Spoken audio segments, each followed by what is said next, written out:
సిద్ధంగానే ఉన్నామో మనం? ఇంకా ఏదో చేయాలనుకుంటామే. ఇది నిజానికి చివరి స్థితిలో ఉండవలసిన పరిస్థితి, మనస్థితి. ఆ మనస్థితి లేకపోతే ఏం జరుగుతుందో భయంకరంగానే చెబుతున్నాడు గరుడ పురాణాల్లో. పైకి వెళ్ళాక ఈ జీవుణ్ణి యమకింకరులు ఎలాంటి మార్గంలో తీసుకెడతారు, కాస్త గుండెలు చిక్కపట్టుకుని వినండి. బీపీలు షుగర్లో ఉన్నవాళ్ళు మరింత జాగ్రత్తగా ఉండండి. గుండెపోటు ఎప్పటికే 2 సార్లు వచ్చిన వాళ్ళు ఉంటే వెళ్ళి విశ్రాంతి తీసుకోండి. ఇక్కడ మళ్ళీ 3వసారి వస్తే నాకు వస్తుంది. ఉంటాయి, అలాగే ఉంటాయి, ఆ వాతలు అలాగే ఉంటాయి. క్షుత్రుట్పరీతోర్కదవానిలానిలైః సంతప్యమాన పది తప్తవాలుకే సంతప్యమానః కృచ్ఛ్రేణ పృష్ఠే కశయాచ తాడితక కృచ్ఛ్రేణ పృష్ఠే కశయాచ తాడితక చలత్యశక్తోపి నిరాశ్రమోదకే చలత్యశక్తోపి నిరాశ్రమోదకే.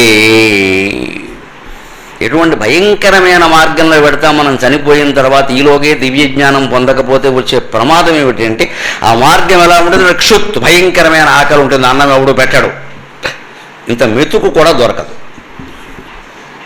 త్రుట్, దాహం వేస్తూ ఉంటుంది, గొంతు ఎండిపోతూ ఉంటుంది, యమకింకర్లు కొడతారు, చుక్క మంచినీళ్ళు ఇవ్వరు.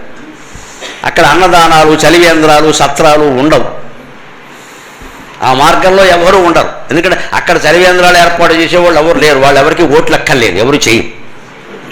అక్కడ ఏ ఉచిత పథకాలు ఉండవు. దేవుడికి మన ఓట్లు అక్కర్లేదు, గరుత్మంతుడికి అసలే అక్కల్లా, విష్ణువుకి అసలే అక్కల్లా, దేవుడికి ముందే అక్కల్లా. ఎందుకంటే అక్కడ ఎన్నికలు ఉండవు, ఎప్పుడూ ఒకడే. అందుకని మన ఆకట్టుకోవాల్సిన అవసరం వారికి ఏం లేదండి, మన కర్మ అనుభవించడమే. క్షుత్రుట్పరీత, ఆకలి దప్పికలతో చుట్టబడి ఉంటాడు. అంతేకాదు అర్క 40 డిగ్రీల ఉష్ణోగ్రతకి మనం ఇక్కడ తట్టుకోలేదు, 140 డిగ్రీలు ఉంటుంది అక్కడ. దానికి తట్టుకోవాలి, ఆ ఎండలో నడిపిస్తాడు. నడవరా వేదావా, చేసిన పాపాలు ఏమవుతాయి? నీకు ఏసీ టికెట్ కొంటామనుకున్నా పదా. అర్క దవానల, దావాగ్ని, మండిపోయేటువంటి దావాగ్ని మధ్యలోంచి నడిపిస్తాడు. అనిల, విపరీతమైన వేడి గాలి. సంతప్యమానగా, వీటితోడు తప్పించిపోతూ ఉంటాడు జీవి.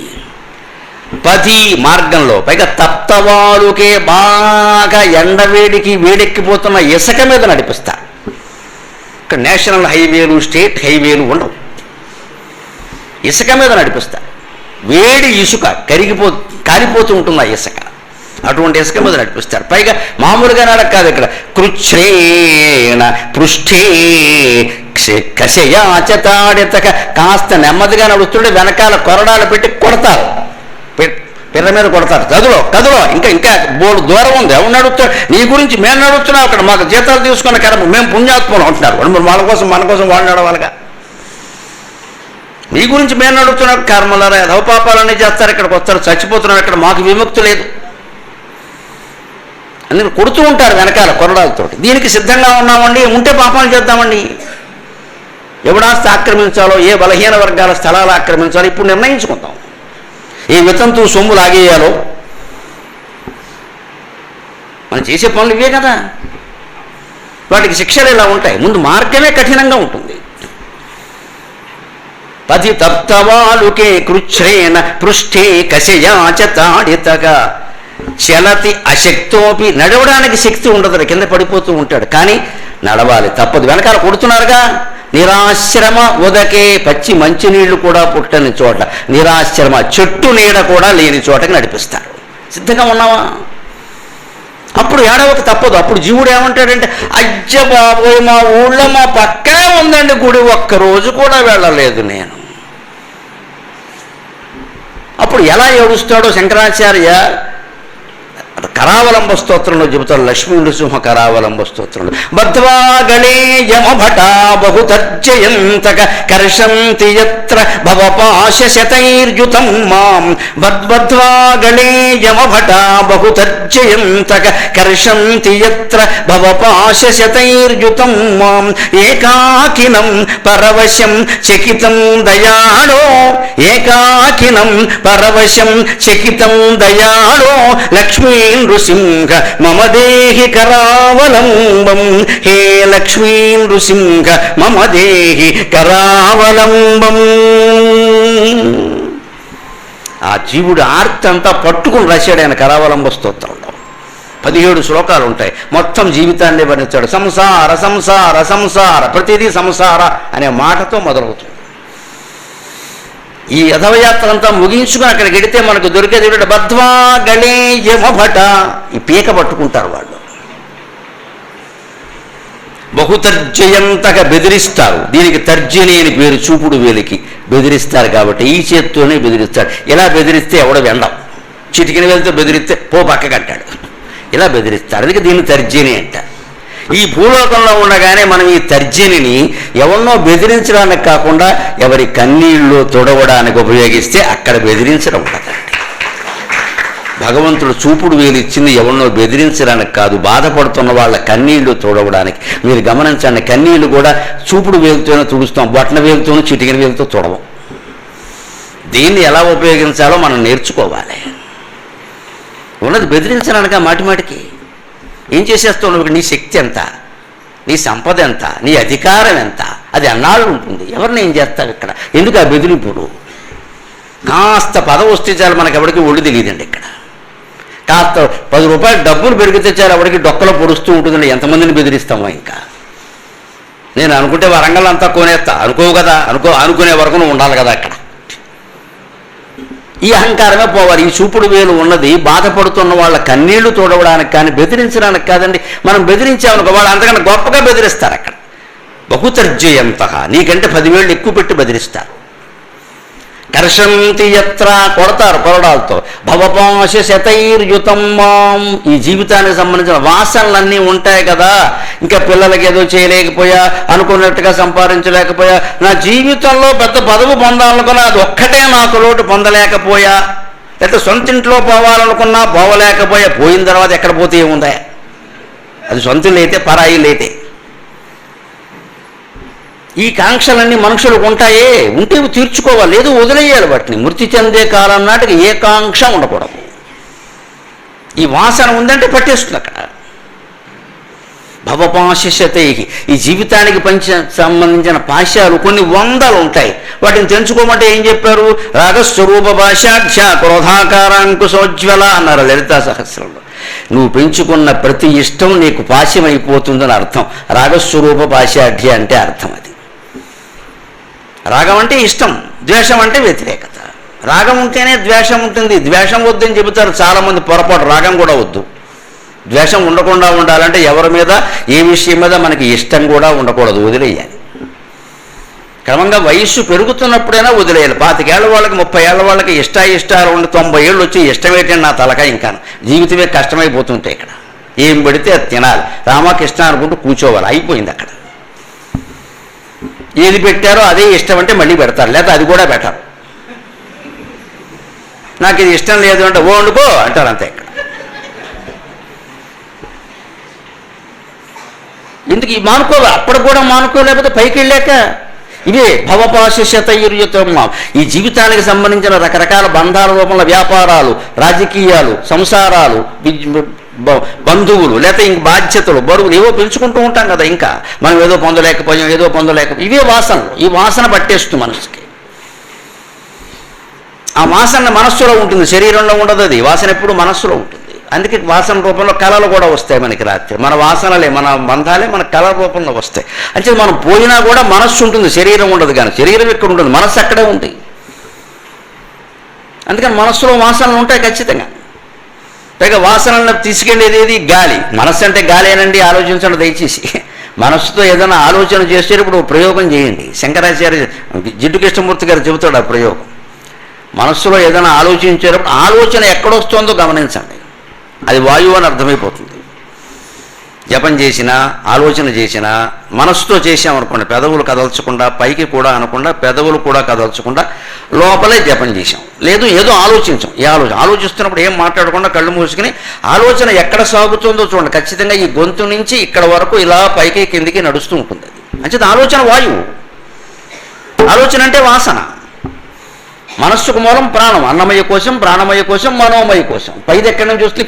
కింద దాని మీద వస్తుంది, కింద దాని మీద వస్తుంది. అందుకని కింద ప్రాణం ఉండబట్టి పైన మనస్సు వచ్చింది. ప్రాణం లేకపోతే మనస్సు ఉండదు. అంచేత ప్రాణాయామం చేస్తే మనస్సు నెమ్మదిస్తుంది. ప్రాణాయామంలో గొప్పతనం ప్రాణ ఆయామం అంటే ప్రాణవాయువుని వెడల్పు చేయడం. ఆయామం అంటే వెడల్పు. ఏదో ఒక 10 సెకండ్లో పీల్చే గాలిని 10 నిమిషాల్లో పీల్చగలిగామనుకోండి యోగాభ్యాసం చేసి, మన ఆయుర్దాయం 10 నిమిషాలు పెరిగిపోయినట్టే. అందుకే నిత్యము ప్రాణాయామం చేసే వ్యక్తులకి ఆయుర్దాయం నిర్ధారించడం కుదరదు. 10 ఏళ్ళు పెరుగుతుంది వాళ్ళ ఆయుర్దాయం, 10 ఏళ్ళు పెరుగుతుంది. ఆయుర్దాయం నిర్ధారింపబడి ఉండదండి. జ్యోతిష్శాస్త్రంలో అంకెలు చెబుతారు, ఎందుకంటే మనకు అర్థం కావాలి కాబట్టి. కానీ ఆయుర్దాయం ఎలా ఉంటుందంటే మనం పీల్చే వాయువు, వదిలే వాయువు, ఉచ్ఛ్వాస నిశ్వాస లెక్క. అవి నిమిషానికి 15 సుమారుగా, గంటకి 900, రోజుకి 21,600 సుమారుగా. అది ఇందులో మనకి బీపీ వచ్చి అన్నాం అనుకో, పోయింది. 1000 ఎక్కువ పీల్చావు, ముందే పోతాం. అందుకే కోపం తెచ్చుకోకుండా చూసుకోవాలి. లేదు నిరాశకులైనా హీ అన్నావు అనుకో, అదో 1000 పోయి. నువ్వు పెళ్లి కోసం చెక్కు రాసినా, తద్దినం కోసం చెక్కు రాసినా బ్యాంకు వాళ్ళు కట్ చేస్తారు. పెళ్లి శుభకార్యం అంటే ఆయనకి సంబంధం లేదు, కట్ చేస్తారు. ఉచ్ఛ్వాస నిశ్వాసాలు అంతే. శుభాశుభాలతో బ్యాంకు వాడికి ఏం సంబంధం? నువ్వు చెక్కు రాసావు, కట్ చేశారు. నువ్వు గాలి పీల్చావు, కట్ చేస్తారు. అత్యంత ఎక్కువ అనవలసిన అవసరం లేకుండా మనమే చూసుకోవాలి. ఆవేశాలు రాకుండా, కోపతాపాలు రాకుండా, నిరాశ నిస్పృహలు లేకుండా ప్రతిదీ తేలిగ్గా తీసుకుంటే మనిషి 80 ఏళ్ళు బతుకుతారని జాతకాలు చెప్పిన వాడు చెబితే 90 ఏళ్ళు బతుకుతాడు, అనుమానం లేదు. అతను ఈలోపు పెంట తెచ్చిపెట్టుకుని నెత్తి మీద బొట్ట పెట్టుకుంటే 30 ఏళ్ళకే పోతాడు. ఆయుర్దాయం పెరుగుతుంది, తరుగుతుంది అనడంలో పుణ్యం చేస్తే ఆయుర్దాయం పెరుగుతుంది. పుణ్యం అంటే మంచి పని కదా, మంచి పని చేసి ప్రశాంతంగా ఉన్నావు. పాపం చేస్తే ఆయుర్దాయం తరుగుతుంది. ఎందుకు తరుగుతుంది? పాపం చేయడం వల్ల వాడు ఉద్వేగంతో ఉంటాడు. పాపం ఎవడు చేసి తిన్నగా ఉండలేడంటే మనం అనుకుంటాం వాడు సుఖంగా ఎప్పటికీ ఉండడు. వాడు ఆలోచన వాడికి ఉంది అక్కడ. వాడు చస్తున్నాడు భయపడి, ఎప్పుడు దీన్ని అనుభవించాల్సి వస్తుంది. వాడు సుఖంగా ఎలా ఉంటాడంటే మనకు కనిపిస్తున్నాడు సుఖంగా. వాడు ఉండడు, వాడికి నిద్ర పట్టదు, వాడికి తిండి తినలేడు, వాడు సంసార సౌఖ్యాలు ఏమీ అనుభవించలేడు. పాపాత్ముడు ఎవడు అనుభవించలేడు. అక్రమంగా సంపాదించిన వాడు వేళకి అన్నం తినడు, సుఖంగా నిద్రపోడు. ఈ రెండూ లేనప్పుడు వాడు దేనికని వాడు సంపాదన పని లేక. మనకి ఇంకా సక్రమమే ఎక్కువ, మళ్ళీ అక్రమం దేనికి ఇక్కడ. ఇప్పుడు మనం సుఖంగా ఉంటున్నామా లేదా అన్నది 1-2 ఉదాహరణ. తిన్న అన్నం 2 గంటల్లో అరిగిపోవాలి, పడుకున్నామంటే 2 నిమిషాల్లో నిద్ర పట్టాలి. ఈ 2 ఉన్నవాడికి నోబెల్ బహుమతి ఖాయం, శాంతి బహుమతి ఖాయం. వాడు శాంతంగా ఉంటాడు. 8ంటికి అన్నం తిన్నామంటే 10ంటికి పడుకునే సమయానికి బ్రేవ్ అని సుఖంగా పడుకోవాలి. మరి 1 గ్లాస్ పాలు తాగడం, పడుకోవడం అంతే. పడుకున్నాం 10 గంటలకు పడుకున్నాం, 10 గంటల 2 నిమిషాలకి గుర్రే అంతే. అలా ఉండాలి. వాడికంటే అదృష్టవంతుడు లేడు. 100 కోట్లు సంపాదించినా వీడికంటే దురదృష్టవంతుడు. ఇది మనలో ఎంతమందికి ఉంది? ఇంకా ఇలాంటి ప్రవచనాలకు వచ్చి వినేవాళ్ళ కొద్దిగా గొప్ప ఉంటుంది. గరుడ పురాణం వినకూడదురా అని ఆడిచేవాడికి ఇంక 10 ఏళ్ళు ముందే పోతాడు, అనుమానం లేదు. ఇది వింటే 10 ఏళ్ళు ఆయుర్దాయం పెరుగుతుంది రాసిస్తా.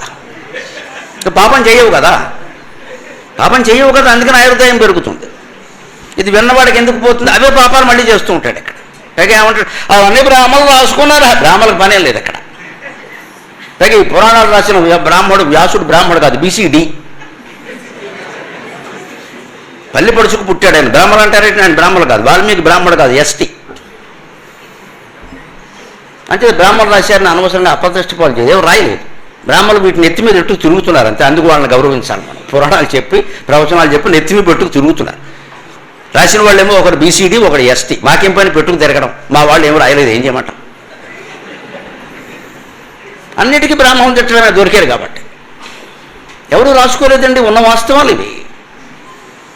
అలాంటి మార్గంలో మనం వెడుతుంటే, అలా యమభట్లు తర్జనం చేస్తుంటే, బెదిరిస్తూ ఉంటే ఎలా బతుకుతామండి?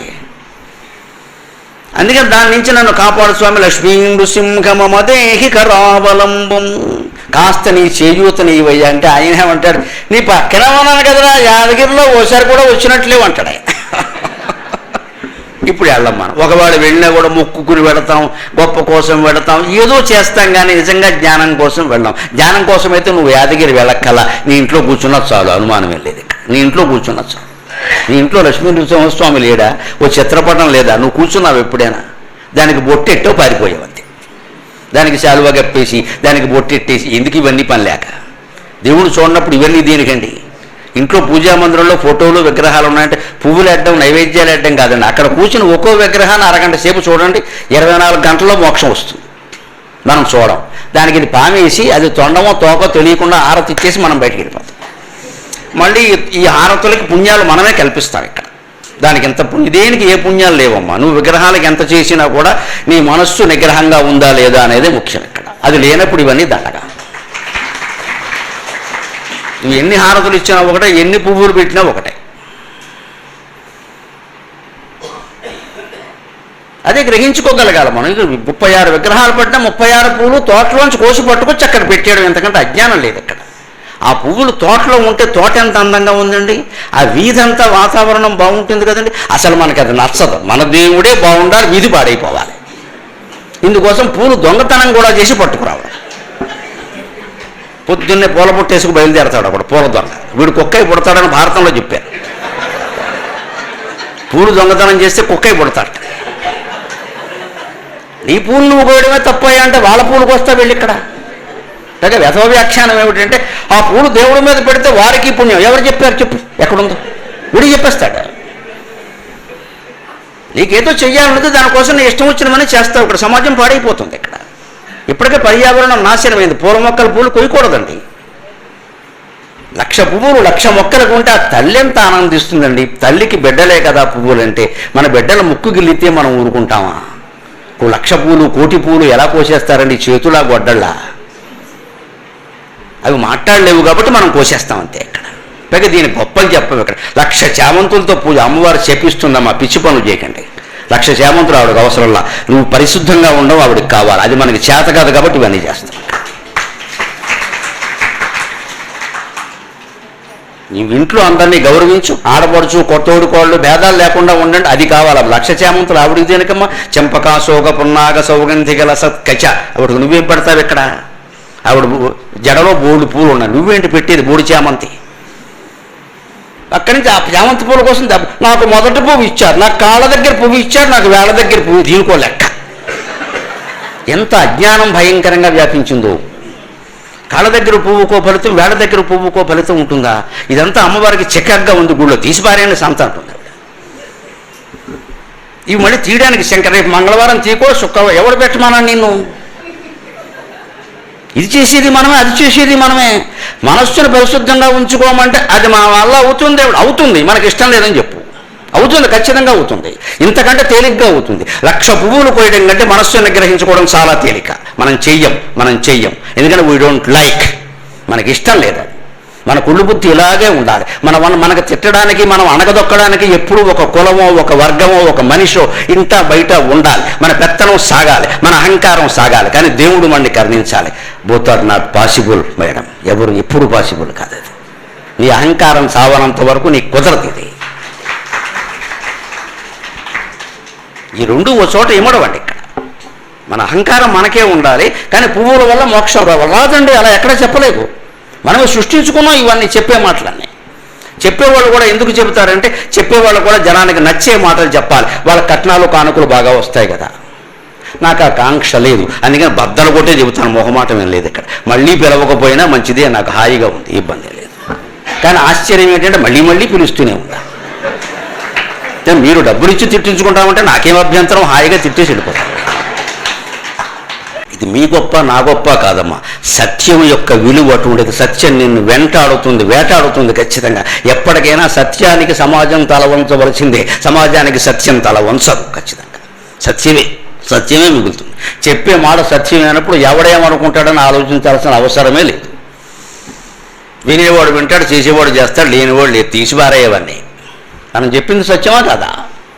వినకున్నాను భూతకితంబు కోరి ఉచ్చరించుడు మాటకు ఈశ్వరుడైన మెచ్చును కదా అంటాడు ఆముక్తమాల్యదుడు మాలదాసరి. ఎవడు వినకపోయినా సరే సర్వభూతహితాన్ని కోరు నువ్వు చెప్పేటువంటి మాటకి ఈశ్వరుడు మెచ్చుకుంటాడయ్యా అన్నాడు. ఈశ్వరుడు మెచ్చుకోబట్టే పద్మశ్రీ వచ్చిందమ్మా. మనం కష్టపడితే రాలేదు. మనం కష్టపడితే వస్తుందా? మనం కాకపడితే వస్తుందా? కష్టపడితే వస్తుంది. ఈశ్వరుడు మెచ్చుకోబట్టే వచ్చింది. లేదా ఢిల్లీ వాళ్ళకి నేనేం చెబుతున్నానో ఏం తెలుసు. అక్కడ మోడీ గారు ఆ రోజు పలకరించడానికి వచ్చి నేను గరికపాటి నరసింహారావు ఫ్రమ్ ఏపీ అంటే ముझे మాలూం आप राष्ट्र की भक्ति भगवान की भक्ति मिलकर बोलते నీ దాకా ఎలా వచ్చిందయ్యా ఈ వ్యవహారం అనుకున్నా. రాష్ట్రకి భక్తి భగవాన్కి భక్తి మిల్కర్ బోల్తే మీరు దేశభక్తిని దైవభక్తిని కలిపి చెబుతున్నారు నాకు తెలిసింది అనడానికి అంతే అమ్మవారు చెప్పుకుంటారు. మరి నేను చెప్పానా? అది భగవంతుడు స్పష్టంగా చెప్పాడు భాగవతంలో, నా గురించి ఎవడైనా 10 మందిలో మాట్లాడితే వాడి గురించి నేను దేవలోకంలో మాట్లాడుతా అన్నాడమ్మా. శ్రీకృష్ణుడు చెబుతాడు భాగవతంలో. మన ధర్మం మనం చెయ్యాలి, మనం చెప్పేది మనం చెప్పాలి, మనం చేసేది మనం నిష్కర్షగా చేయాలి, ఫలితాన్ని భగవంతుడు వదిలేయాలి. దట్ భగవద్గీత. ఆ ధైర్యం ఉండాలి మనిషికి. అప్పుడు ఈ యమబాధలు ఉండవండి ఖచ్చితంగా. ఆ స్థితి దాటాక వీడు ఇలాగే ఉంటే ఇంకా విచిత్రమైన ఇంత సార్లు కొరడా పెట్టి కొట్టినా సరే, దెబ్బలు తిన్నా సరే, ఎర్రటి ఇసుకలో నడిపించినా సరే ప్రాణం పోదండి. ఇదో పెద్ద కర్మ.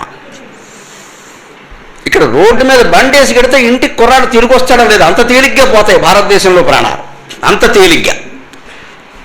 కానీ యమలోకంలో పరిస్థితి ఏంటంటే ఏం చేసినా ప్రాణం పోతాం. ఎందుకంటే ఇవన్నీ అనుభవించాలి కదా. ప్రాణం తీయడు, అన్ని బాధలు పెడతాడు. అప్పుడు తీసుకెళ్ళి మరో పెద్ద దృశ్యాన్ని చూపిస్తాడు.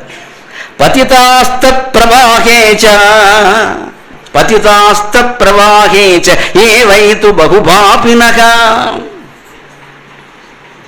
పతితాస్త ప్రవాహేచ ఏవైతు క్రందంతి బహుపాపినః పతితాస్త ప్రవాహేచ క్రందంతి బహుపాపినః హే భ్రాతః తాత పుత్రేతి ప్రలపంతి ముహుర్ముహుః హే భ్రాతః తాత పుత్రేతి ప్రలపంతి ముహుర్ముహుః. వైతరణి నది దగ్గరికి తీసుకెళ్తాడు. మనకి సరిగ్గా పోయిన తర్వాత గోదానం చేసేటప్పుడు చెబుతారు ఈ మాట. ఇక్కడ గోదానం చేయండి పోయిన తండ్రి గారి పేరు మీద, వైతరణి నది మీ తండ్రి గారిని దాటిస్తుంది. సందేహం ఏం లేదమ్మా, గోదానం ఆ సమయంలో చేయవలసిందే, ఖచ్చితంగా దాటిస్తుంది. పురాణ వాక్యం ఎప్పుడూ వమ్ము బాదు, చెయ్యాలి. ఎందుకు గోదానం చేయమన్నారు అంటే ఆ రోజుల్లో వ్యవస్థ మొత్తం గోవుల మీదే ఆధారపడింది. ఇవాళలాగా Vijaya Dairy, Visakha Dairy, Country Delight లేవు ఆవేళ. ఒక గోవు ఇంట్లో ఉంటే ఎంత ప్రయోజనం అంటే ఆ రోజుల్లో పరిస్థితి. ఇప్పుడైనా అంతే. ఆ రోజుల్లో ఇంట్లో 2 గోవులు ఉంటే వాడికి వేరే ఆస్తి ఎక్కల్లా. ఆ పాలు తాగుతాడు, ఆ పాలలోంచే పెరుగు, మజ్జిగ, వెన్న, నెయ్యి వస్తాయి, పిల్లలకి పెడతాడు సుఖంగా. చాలు, 2 గోవులు ఉంటే ఆస్తి. అందుకే ద్విగు సమాసం తెలుగులో. ద్విగుహు అంటే 2 ఆవులు. ద్విగుహు అంటే 2 ఆవులు కలిగి దోవు గావో ఎస్య సహా ద్విగుహు. 2 ఆవులు కలిగిన వాడిని ద్విగుహు అంటారు. పంచగవం అదో సమాసం, 5 ఆవులు దాదాపు. అంటే ఆ రోజుల్లో మార్టిగేజ్ సిస్టమ్, బార్టర్ సిస్టమ్. గోవులు ఇచ్చి ఇల్లు కొనుక్కునేవారు, గోవులు ఇచ్చి బట్టలు కొనుక్కునేవారు. గోవులు అంటే ఆ రోజుల్లో డబ్బు, అందుకే గోదానం చేయమన్నారు. ఈ గోవు వైతరణిని దాటిస్తుంది. కానీ ఇక్కడ గమనించండి, వైతరణి ఎలా ఉంటుందో తెలిస్తే దాటించడం ఎలా ఉంటుందో తెలుస్తుంది. చీము, రక్తం, గోళ్ళు, వెంట్రుకలు, వీటితో కూడిన భయంకరమైన నది. కొన్ని కోట్ల మంది జీవులు చీము, రక్తం, వెంట్రుకలు, గోళ్ళు ఇవన్నీ నిండిపోయి ఉంటాయి. దాంట్లో దాటాలి. గోదానం చేస్తే ప్రయోజనం ఏమిటంటే దాటడం తప్పదు, అక్కడికి వెళ్ళాక శిక్షలు తప్పవు, అవేవి గోవు తప్పించదు. కానీ కాస్త దాటడానికి నావ దొరికినట్టు. అది గరుత్మంతుడు దొరికితే వేరుగా ఉండదు, ఎగురుతాడు. గోవు ఎగరదుగా, నెమ్మదిగానే దాడుతుంది. చెరువులో ఈత కొట్టే గేదెని చూడండి, సావకాశంగానే కొడుతుంది. దాని ఎంజాయ్మెంట్ దానికి ఉంది. అక్కడ నీకుండి తొందరగా ఎందుకు పెడుతుంది? అంతే గోవేనా అంతే. ఎందుకంటే ఆ గోవుకి ఇవేమీ అంటావు, అది పరమ పవిత్రం. గోవు సహజంగానే పవిత్రం, దానికి ఇవేమీ అంటావు. దానికి సుఖంగానే ఉంటుంది, దానికి శుభ్రంగా మానస సరోవరంలో దిగినట్టు ఉంటుంది. అది నెమ్మదిగానే పెడుతుంది. వీడు చచ్చిపోతూ ఉంటాడు ఈ వాసన భరించలేక. కానీ దాటించడానికి ఒకటి దొరికింది కదా, అంతే. అందుకోసం ఆ మాత్రమైనా చెయ్యాలి కదా పోయిన వాళ్ళ కోసం. ఆ ప్రవాహంలో పడినప్పుడు కూడా జీవుడు మాయ ఎలా ఉంటుందో చెబుతున్నాయండి గరుడ పురాణంలో. అందుకు వినాలి మన మనస్తత్వం. ఈ వాసన ఎంత దారుణమైందంటే పతితాస్త ప్రవాహేచ క్రందంతి బహుపాపినగా. రకరకాల పాపాలు చేసేవాళ్ళందరూ అందులో పడిన వాళ్ళు అప్పుడు అరుస్తూ ఉంటారట. ఏమరుస్తారట? హే భ్రాతక తాత పుత్రేతి ముహుర్ప్రలపంతి ముహుర్ముహు. అయ్యో తమ్ముడా నన్ను రక్షించరా, అన్నయ్య నన్ను రక్షించరా, భర్తగా నేను ఎంతో సేవ చేశాను, నన్ను రక్షించవేమయ్యా, చచ్చిపోతున్నాను ఈ వైతరణి నదిలో అని, ఏమమ్మా నువ్వు మహాపతివ్రత కదా, నిత్యం తులుసుకోవటకు దండం పెట్టావు, నీ పుణ్యమేనా నన్ను కాపాడలేదే అని మొగుడు ఏడుస్తాడట. హే భ్రాతగా తాత పుత్రేతి, తండ్రి అని ఒకడు, కొడుక అని ఒకడు, భార్య అని ఒకడు, అప్పుడు ఏడుస్తాడట. కానీ ఒక్కడు కూడా కేశవ, నారాయణ, మాధవ అని ఏడవడండి. వాసన అంత ప్రమాదకరమైంది. అప్పుడు కూడా విష్ణునామ సంకీర్తన చేద్దామనిపించదండి. అప్పుడు రక్షించేవాడు విష్ణువా, వీధిలో మనిషా? వీడి అజ్ఞానం, వీడి వాసన వల్ల ఏమనుకుంటాడు, మా అబ్బాయికి బోర్డు ఆస్తి ఇచ్చాను, వాడు వస్తాడు, ఆస్తి ఉండబట్టే వాడు ఇంకా వైతరణికి రాల, తర్వాత వస్తాడు ఆర్పేశాక. అప్పటికి నువ్వు ఉండవు ఇక్కడ. కర్మానుగో గచ్చతి జీవ ఏకః, భారతంలో చెప్పిన మాట. ఈ లోకంలో మనం పొందినటువంటి సౌఖ్యాలు, భోగాలు ఏవీ ఉండవు. ఆరోగ్యాలు, అనారోగ్యాలు, ఐశ్వర్యాలు, దారిద్ర్యాలు, అందాలు, వికారాలు సమస్తం ఇక్కడ వదిలిపోవలసిందే. కూడా వచ్చేది ఏమిటంటే కర్మానుగో గచ్చతి జీవ ఏకః. తాను చేసిన పుణ్యపాప కర్మల ఫలాలు మనస్సులో వాసన రూపంలో ఉంటాయి. ఈ వాసనతో మాత్రమే జీవి పైకెడతాడు. అది ఒక్కటే అనుసరిస్తుంది. అది వాడిని తినేస్తూ ఉంటుంది. ఏం చేసేవో చూసుకో, ఏం చేసేవో చూసుకో. వాడు ఆస్తులు ఆపుకునేటప్పుడు ఇవేం గుర్తు రాలేదే, వాడేదో బలహీనుడైన మనిషి కదా అని ఇంటికి పిలిపించి గుండు గీయించి అవమానించేవే, గోళ్ళు చెక్కేసి అవమానించేవే, జుట్టు పీకేసి అవమానించేవే, మీసాలు సగం కత్తిరించి అవమానించేవే, ముక్కు చెక్కేసేవే, రకరకాల హింసలు పెట్టేవే, ఇవన్నీ నిన్ను పెడుతుంటే నీకు తెలియట్లా అని ఇక్కడ మనం ఏం పెట్టామో అవన్నీ అక్కడ పెడతా. అందుకే గరుడ పురాణం అంటే యావత్తు సమాజం బాగుంటుంది, అనుమానం వెళ్ళ. అన్ని కోట్లు ఎలా వస్తాయి పాపం చేయకపోతే? వాళ్ళని అనుకుంటున్నాం మనం. అందరూ కోటీశ్వరులేనని స్పష్టంగా ప్రకటిస్తున్నారు కూడా నామినేషన్లలో. అంటే ఎవరికి చెప్పాలి? సమాజ జనానికి చెప్పే ఉపయోగం అంటే పాలకులకే చెప్పాలి. భగవంతుడు నాకు అవకాశం ఇస్తే పరమధైర్యంగా చెబుతాను, ఉభయ శాసనసభల్లో చెబుతాను, అనుమానం వెళ్ళ. ఆంధ్రాలోనే చెప్పాలి, తెలంగాణలో చెప్పాలి. కొంత పాపం తగ్గినా మంచిదే. ఆ పుణ్యం నన్ను రక్షిస్తుంది, నా బిడ్డల్ని రక్షిస్తుంది, నాకేం అనుమానం. లోకం బాగుపడాలనే ఆశ తప్పితే ఇంకేమీ లేదు మనకి ఇక్కడ. అదేదో మనకు వాక్కు ఇచ్చారు, నలుగురు పిలుస్తున్నారు, చెబుతున్నాం అంతే. అయితే అమెరికాలో ఉంటారు, వాళ్ళకి ఏం పని ఇక్కడ ఇవన్నీ చేయించడం. ఇక్కడ వాళ్ళు చెల్లెల్ని పిలిపించి చేయించి ఆవిడ అంత శ్రమపడి ఆ ప్రశాంతగా 10 సార్లు ఫోన్ చేసి మాట్లాడారు. ఒక తాపత్రయం ఏదో బాగుపడతారు జనం, కాస్త చెప్తే 4 మాటలు. ఇంకేదో భక్తితో ఉండే పురాణం చెప్పుకుంటే కాలక్షేపం బాగానే ఉంటుందండి. ఇది మనిషిలో మార్పును తీసుకొచ్చేటువంటి పురాణం, ఒక విప్లవాత్మకమైన పురాణం. నిజం చెప్పాలంటే 18 పురాణాలు నెంబర్ 1 విప్లవాత్మక పురాణం ఏదంటే గరుడ పురాణమే. ఇది మనిషిలో మార్పు తీసుకొస్తుంది. ఆలోచించవలసిందే ప్రతివాడు. ఎక్కడ మీరే కాదు, నేను, ప్రతివాడు ఆలోచించాల్సిందే. ఏం చేశాం, ఏం చేస్తున్నాం, ఏం చేయాలనుకుంటున్నాం, దేనికి ఏది శిక్ష, త్వరలో విడుదల, 21 రకాల నరకాలు, 21 రకాల పాపాలు, 21 రకాల శిక్ష. ఇవాళ మనకి సబ్జెక్ట్ అదే. అందుకని వెడుతూ బాధపడతాడు. అప్పుడు కూడా వీడికి ఏంటంటే తాత, తండ్రి, కొడుకు అని ఏడుస్తాడు తప్పితే దేవుడా అని ఏడవట్ట.